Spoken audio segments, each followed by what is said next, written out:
नमस्कार मित्रों, मैं आज फिर एक नई वीडियो के साथ उपस्थित हूँ। ये जो मैंने वीडियो बनाया है, ये कल के वीडियो का कंटिन्यूशन है, जो बांग्लादेश में हालात चल रहे हैं। देखिए, बांग्लादेश के हालात हमें दो स्तरों पर समझने पड़ेंगे। एक थोड़े नैरो परिप्रेक्ष्य में, एक बड़े परिप्रेक्ष्य में, वृहद परिप्रेक्ष्य में, एक छोटे परिप्रेक्ष्य में। छोटे परिप्रेक्ष्य में हम कह सकते हैं ये बड़े जो शक्तियां हैं उनकी आपस में शीत युद्ध का अखाड़ा बना हुआ है, और इसमें कुछ शेख हसीना की गलती भी है, वो मैं बताऊंगा। और दूसरे हम इस तरह पर कह सकते हैं कि ये वॉर ऑफ सिविलाइजेशन चल रही है पूरे संसार में। तो पहले मैं आपको बताऊंगा जो मैं एक छोटे परिप्रेक्ष्य के रूप में सोचता हूँ। देखिए, हुआ क्या कि शेख हसीना ने गलती करी, उनने संसार की दो बड़ी पावर दोनों को नाराज कर दिया, अमेरिका को, चाइना को। उन्होंने उनकी ताकत को नजरअंदाज कर दिया, समझा नहीं। उन्होंने न्यूट्रल स्टांस लेने की कोशिश करी। इंडिया भी न्यूट्रल स्टांस पे है, पर सबसे बिगाड़ के नहीं है, सबसे बना के है। दोनों ताकतों से बना के, संसार में हर एक से बना के चलता है, केवल चाइना से उसकी निपटती है क्योंकि बॉर्डर डिस्प्यूट्स है। ठीक है। और शेख हसीना जी ने क्या करा कि उन्होंने खुले आम दोनों महाशक्तियों से पंगा मोल ले लिया। जैसे उन्होंने चाइना से क्या करा, बीच में यात्रा छोड़ के आ गई, जो कि एक प्रकार का थप्पड़ है चाइना के मुंह पे।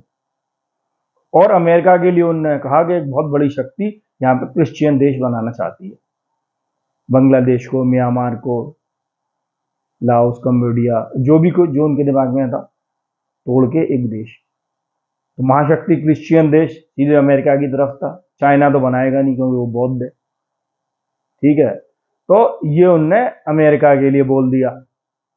उनने न्यूट्रल स्टांस लेने, उनने दो गलतियां करी। उनने भारत का स्टांस देखा कि भारत न्यूट्रल स्टांस लेके खूब फल फूल रहा है, परंतु उनने दो गलतियां करी। एक तो क्या है, भारत का न्यूट्रल स्टांस है तो वो किसी से बिगाड़ता नहीं है और अंट शंट नहीं बोलता। उनने न्यूट्रल स्टांस लिया दोनों सुपर पावर से दूरी बना के, और बोला अलग। ठीक है, हमारे मोदी जी कुछ नहीं बोलते हैं। अगर कुछ बोलना होता है तो जयशंकर जी बोल देते हैं उनकी जगह। देश का जो सर्वोच्च नेता है वो कुछ नहीं बोलता, वो तो हंस के गले मिलता है हर एक से। दूसरी उनने ये गलती करी, तो अमेरिका ने क्या करा कि सरकार को उखाड़ फेंका। चाइना का बस चलता, चाइना उखाड़ फेंकता, उससे पहले अमेरिका ने उखाड़ फेंक दिया। आप देखिए, इमरान खान बोले थे पाकिस्तान में अमेरिका के विरुद्ध, उनको उखाड़ के फेंक दिया था। ठीक है। तो बांग्लादेश की तो औकात ही क्या है। और ये जो जमाते इस्लामी है, ये पाकिस्तान का माउथ पीस है। ठीक है, पाकिस्तान का फ्रंटल ऑर्गेनाइजेशन है जो कि वहां पे काम कर रहा है। और मोहम्मद यूनुस लंदन में रहते हैं, वो वेस्टर्न पावर्स हैं, उनके हाथ की कठपुतली है। उन्हें नोबेल प्राइज भी मिल चुका है, जबकि बांग्लादेश में वो कन्विक्ट है उसी काम के लिए जिस काम के लिए नोबेल प्राइज मिला। ठीक है। और बाकी ये स्टूडेंट्स हैं, स्टूडेंट्स का इतना वो नहीं था कि संसद में घुस जाए, वो सब जमात इस्लामी के लोग हैं जो कट्टर हैं, पूरी तरह ट्रेंड है। तो एक तो ये एस्पेक्ट हो गया, जो बांग्लादेश में संकट आया हुआ है। अब आप दूसरा एस्पेक्ट समझिए कि हिंदुओं पर क्यों अत्याचार हो रहा है, माइनॉरिटीज पे क्यों अत्याचार हो रहा है। और माइनॉरिटीज में क्रिश्चियंस हैं, उन पर ज्यादा नहीं हो रहा, हिंदूज पे हो रहा है, उनके टेम्पल्स तोड़े जा रहे हैं। जो इजराइल के एम्बेसडर हैं इंडिया में, मिस्टर नोर ग्लॉन, वो खुल के बोले हैं कि हिंदूज पे बांग्लादेश में बहुत अत्याचार हो रहा है, और कोई नहीं बोला है खास ज्यादा। अमेरिका, जो ह्यूमन राइट्स का लंबरदार बनता है, पूरा झंडा लेके चलता है, उनने अभी तक नहीं बोला है, जबकि वो तुरंत जारी करता है स्टेटमेंट। इंडिया के विरुद्ध तो इतने करता है कि जिसकी कोई हद नहीं है, जबकि इंडिया में कुछ भी ऐसा नहीं हो रहा ह्यूमन राइट्स का वायलेशन। हाँ, थोड़ा छिटपुट कहीं घटना हो जाए, एक आध दो अलग है, पर ऐसा सामूहिक तौर पे, मतलब बड़े पैमाने पे हजारों लोगों का इन्वॉल्वमेंट एक वैसे नहीं हो रहा इंडिया में। एक यूरोपियन कमीशन है, उनके एम्बेसडर हैं चार्ल्स वाइटले बांग्लादेश में, उनसे नहीं देखा गया तो वो बोले हैं हिंदुओं में बहुत अत्याचार हो रहा है, माइनॉरिटीज पे बहुत अत्याचार हो रहा है, खासतौर से हिंदूज पे, उन्हें मारा जा रहा है, उनके टेम्पल्स तोड़े जा रहे हैं। और तो और छोड़िए, जमात इस्लामी जो मुख्य इसका किरदार है, जिनने सत्ता परिवर्तन करा, जिनने शेख हसीना को भागने को मजबूर करा, सत्ता परिवर्तन किया, सरकार उखाड़ फेंकी, उसको भी बोलना पड़ा है वायलेंस देख के कि यहाँ पर हिंदुओं पर अत्याचार कर हो रहा है। और आपको इससे बड़ा सबूत क्या चाहिए? और आप देख लीजिए, इंडिया के तथाकथित सेक्युलर, लिबरल, वामपंथी सब चुप हैं। इंडिया में जरा जरा सी बात पर बोलने लगते हैं, इस हिंसा के ऊपर कोई नहीं बोल रहा। अच्छा, आप बांग्लादेश का छोड़िए, बांग्लादेश में तो एकदम बहुत बड़े पैमाने पर हो रहा है। पश्चिम वेस्ट बंगाल में, पश्चिम बंगाल में यही 2021 से हो रहा है। वहां थोड़ी इंटेंसिटी कम है, लो इंटेंसिटी है, हौले हौले मारा जा रहा है, सब करा जा रहा है। अब मैं आपको ये बता क्यों रहा हूं, देखिए ये वॉर ऑफ सिविलाइजेशन चल रही है। संसार में मुख्य तरीके की 4 संस्कृतियां हैं। एक हिंदू है, मतलब मैं बात कर रहा हूं जो बहुत बड़ी संख्या में, छोटी मोटी की बात नहीं कर रहा। दूसरे क्रिश्चियंस हैं, तीसरे मुस्लिम्स हैं, एक कम संख्या की एक की मैं बात करूंगा, यहूदी। बाकी मैं और किसी की नहीं करूंगा। ऐसे करके तो हजारों संस्कृतियां हैं। तो है क्या, एक जो संस्कृति है वो बाकी 3 से लड़ रही है, और वो बाकी 3 से लड़ रही, जहां कहीं वो काबिज हो गए वो आपस में लड़ रहे हैं। उनका कार्य ही है लड़ना, तोड़ना, फोड़ना, विनष्ट करना, डिवास्टेट करना।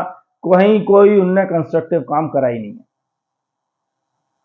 ना कहीं कोई इन्वेंशन है, ना कहीं कोई प्रोडक्टिव काम है। क्या है? लड़ना। जब तक दूसरा है उसे लड़ना, जब वो खत्म हो जाए तो आपस में लड़ना। आप देखिए, ये जो लेबनान है, ये पहले क्रिश्चियन कंट्री था, और यहाँ बड़ी भारी यूनिवर्सिटी थी, बड़ा लिबरल कल्चर था, और तमाम मुस्लिम देशों से पढ़ने आते थे स्कॉलर। जो इसकी कैपिटल है बेरूत, उसको पेरिस ऑफ द ईस्ट कहा जाता था। परंतु वो मुस्लिम देशों से घिरा हुआ था। धीरे धीरे मुस्लिमों की संख्या बढ़ती गई, मुस्लिम देश हो गया, तख्ता पलट कर दिया। आज आप देखिए वो मारकाट मची हुई है अंदरूनी। तो अब ये समझना होगा कि एक संस्कृति सब संस्कृति से लड़ रही है। लड़ क्यों रही है? क्योंकि उनका ये मैंडेट है, उनको दिया गया है कि सारे काफिर हैं, सबको मिटाना है। जब तक सब नहीं मिट जाएंगे तो डे ऑफ जजमेंट नहीं आएगा। अब देखिए, इसमें से 2 प्रतिफल होंगे कि कौन सी संस्कृति बचती है। वो निर्णय करेगी कि आने वाले ये 25-50 साल अभी चलेगा, उसके बाद ये डिसाइड होगा कि पृथ्वी पर कौन रहता है और कैसे रहता है। आप यूरोप में भी देखिए, यूके में लोग बाग सड़कों पर निकल के आ गए हैं इमिग्रेंट्स के विरुद्ध, क्योंकि उनसे सहन नहीं हो रहा। और ये 2014 से जब मुस्लिम इमिग्रेंट्स बढ़े हैं तभी से हुआ है। हिंदू कब से जा रहा है? 3 करोड़ हिंदुस्तानी बाहर हैं। कभी कोई ऐसा हुआ है कि कोई क्रिश्चियन उनसे दुखी हो, परेशान हो गया हो, सड़कों पर उतर जाए उनके विरुद्ध? और अभी आप देखिएगा पूरे यूरोप में यही होगा।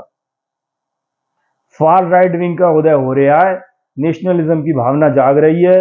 वो मल्टीकल्चरिज्म के उसमें थे, उन्हें मालूम पड़ रहा है कि मल्टीकल्चरिज्म कोई नाम की चीज नहीं होती है। जहां पे भी जाते हैं अपना चलाना चाहते हैं, थोड़ी संख्या बढ़ते ही। तो वो अब सड़कों पे आ रहे हैं इनके विरुद्ध। अच्छा, अभी आने में देर क्यों लगी? क्योंकि क्या है, वहां पर थोड़ा कॉम्प्लेक्स है। जब द्वितीय विश्व युद्ध शुरू हुआ तो यहूदियों को बहुत बड़ी संख्या में मारा गया, उन्हें भागने के लिए मजबूर कर दिया गया। जर्मनी ने कराया था, और जर्मनी हार गया युद्ध। तो जब जर्मनी युद्ध हारा तो रेसिज्म का इल्जाम लगा। वहां पर रेसिज्म वर्ड को बहुत बड़ा समझा जाता है। तो रेसिज्म के नाम पे वो किसी भी और डिफरेंट रिलीजन या रेस को वो छूना नहीं चाहते कि हम पे दोबारा ये इल्जाम ना लगे। तो वो एडजस्ट करने की कोशिश करते हैं, प्राश्रय देते हैं।